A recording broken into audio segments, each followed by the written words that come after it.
Hello everybody, welcome to another tutorial from Sound for More. It's Leo speaking.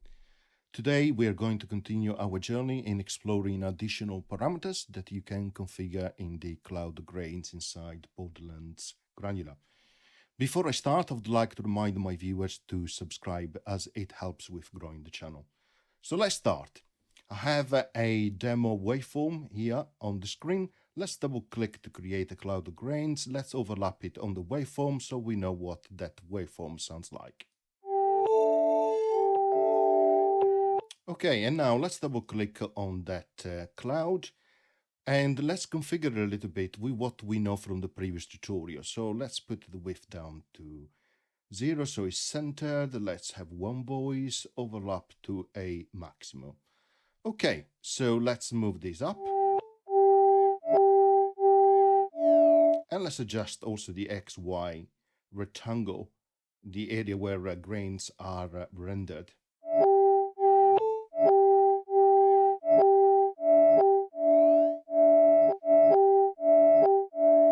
Okay, perfect. Now, let's go through what you have here on the top of the screen. Let's click on these first. You see what it says here, vibrato amount and vibrato hertz of frequency. Let's click on this and you'll see that changing to ring amount and ring modulation, which is really nice, really straightforward. So let's listen to what it sounds.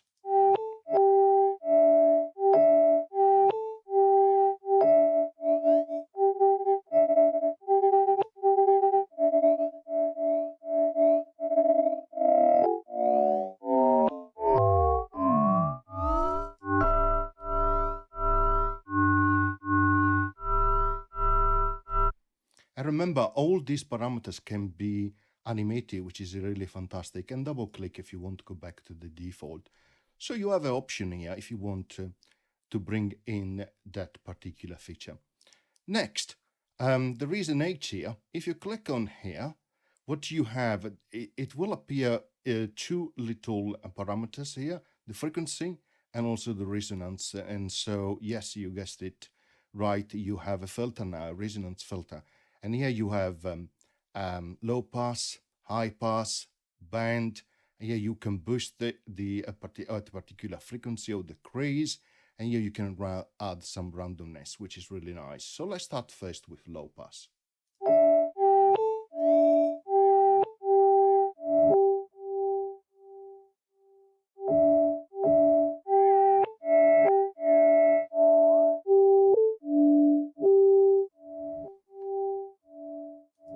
Of course, let's move to high pass.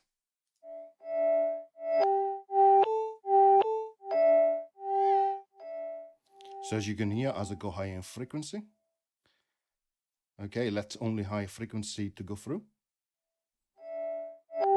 Okay, let's go for the band.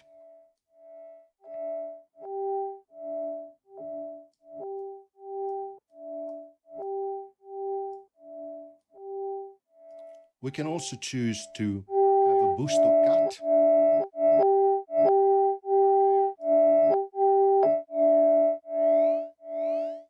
You can hear it's decreasing.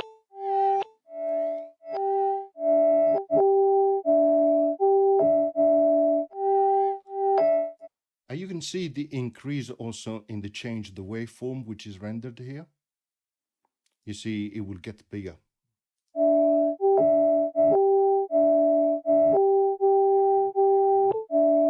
The white waveform there. Of course, what you can also do is add on some randomness. In this case, if you have these the boost and cut at the right frequency, it will change these randomly, which is really nice. But you can do that, for example, on a low pass, and it will change the frequency as well for that.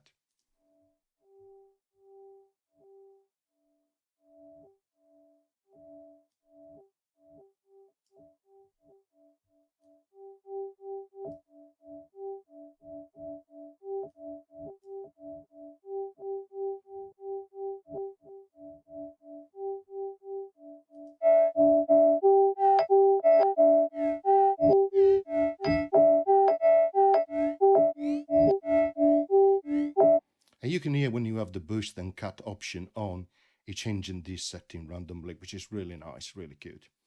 All right, okay, so let's disable the filter now, and let's talk about how the grains move. By default, you have this option enabled, which means the grains moves forward and backward as well, but you can have them to move forward also in reverse order, which gives you different effect. Let's start with forward.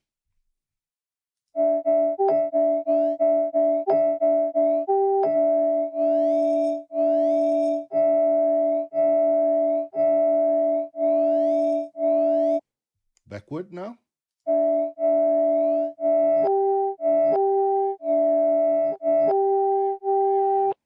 It will go backwards, so it will hit the top of these maximum value of that waveform.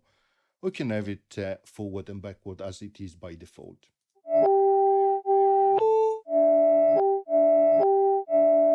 I prefer to have it actually to move forward, but then it depends on what you are creating. Next, you have how the volume or amplitude changes. At the moment, it is set by default to start low, go up, and then fade out. It's like a fade in and fade out. But you can also have it set as a zero attack and then quickly having almost like a release in the case 0. You can have the opposite where you have a long attack and and therefore then release 0.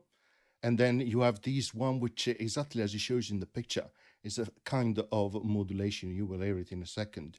So I normally set it to this first one where you have a rapid attack, I should have said earlier, and a longer release. I think earlier on I said short release, but this one is a short attack, a long release. So let's listen.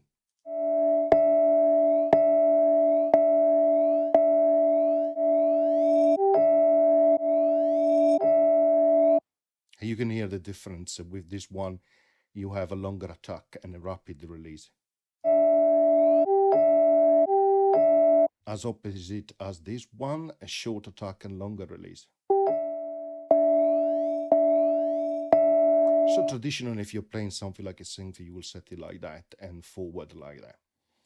But let's listen to this one, which is a kind of modulation applied to the volume.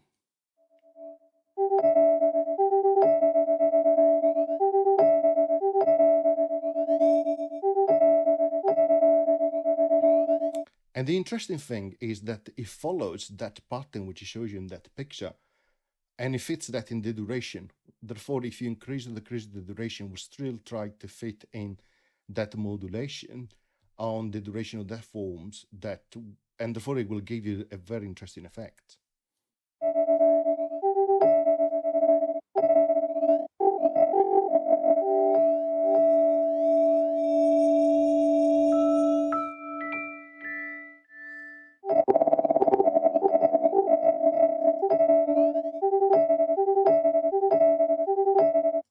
The last one here, the question mark, practically randomized between the previous selection here.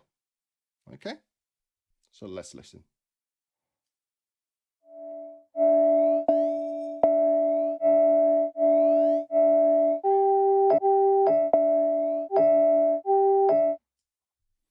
Okay, now the next parameter here changes the width to a selection by where, instead of having like in LR, this option, instead of having the width where is 0, it is center, or if it is 1, it will move the sound from the left and right channel, as we explained in the previous tutorial. When you have it on this symbol here, you can set it to be on the center, or you can set it to go on the left, on the right channel. And if you double click, go back to the center.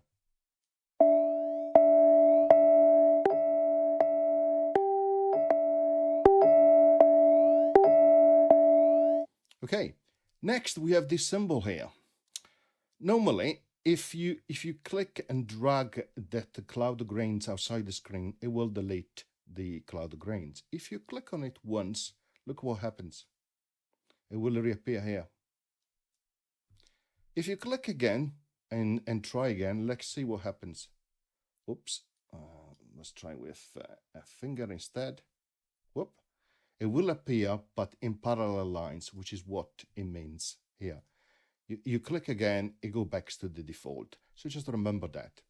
Now, before I demonstrate the next function, I want to set these to actually reappear on the screen. So if I do like that, it still reappear, it doesn't get deleted. The reason being is that the next control allows the cloud grains to respond to X and Y coordinates when the gyroscope is on, which you activate clicking on this icon here. And you can have it to respond to X and Y coordinate, or only X, or Y, or none. Let's set it only to X for simplicity, and let's activate the gyroscope. So you see it's starting to respond to the position of the iPad. If I tilt the iPad, then I can control that. And of course, I can have it respond to the y-axis, okay, which is more difficult control depending how you're setting it, and there you go. Or you can set it to not to respond to gyroscope movement like so. Really depending on what you want to do, but this is useful, particularly when it comes to animation and you want to control that live. Okay, let's go back to X and Y, and let's ensure that the gyroscope is not active. Next, we have another option which enables to change the pitch by semitone. So you click on it, and here you have changes by semitones, which becomes really handy if you want to create something like instruments.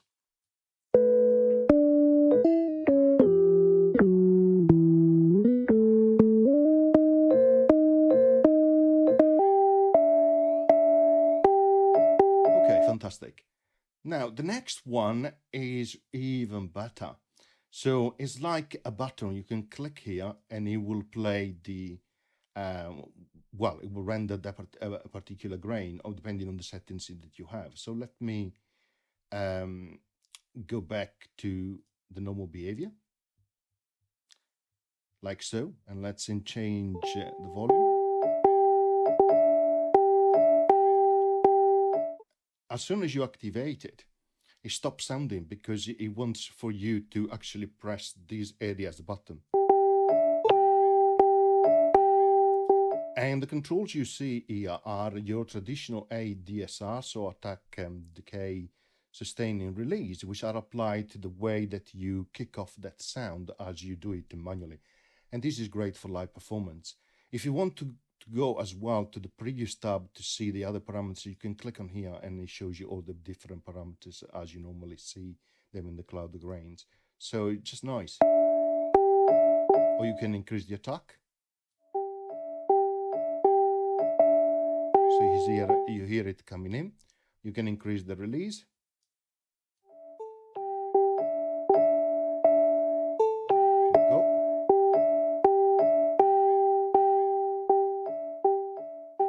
And slowly is decreasing. So that's really nice. And lastly, you have a sync to tempo, which is really, really nice. So let's turn the volume down to 0. You have 3 new controls. You have sync in division to the bit, and you can go by bit or dotted or different division as you like. Or you can set the sync instead of being by quarter, by eighth, etc. And then you can also sync the phase of what is being played, which is really nice. So let me give you some example. So let's try.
So as you can see, it's quite straightforward to create different bits. Of course, it always depends on where your grains land in terms of the waveform. So it can generate different things depending on what is being played, right?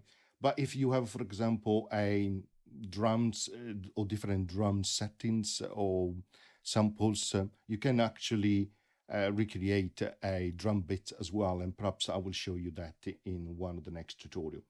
Okay, I hope you enjoyed, and now you know how to use these controls. As I mentioned, I'll probably create a couple of tutorials where I explain these in with practical examples, and I'll see you the next one. Thank you. Bye.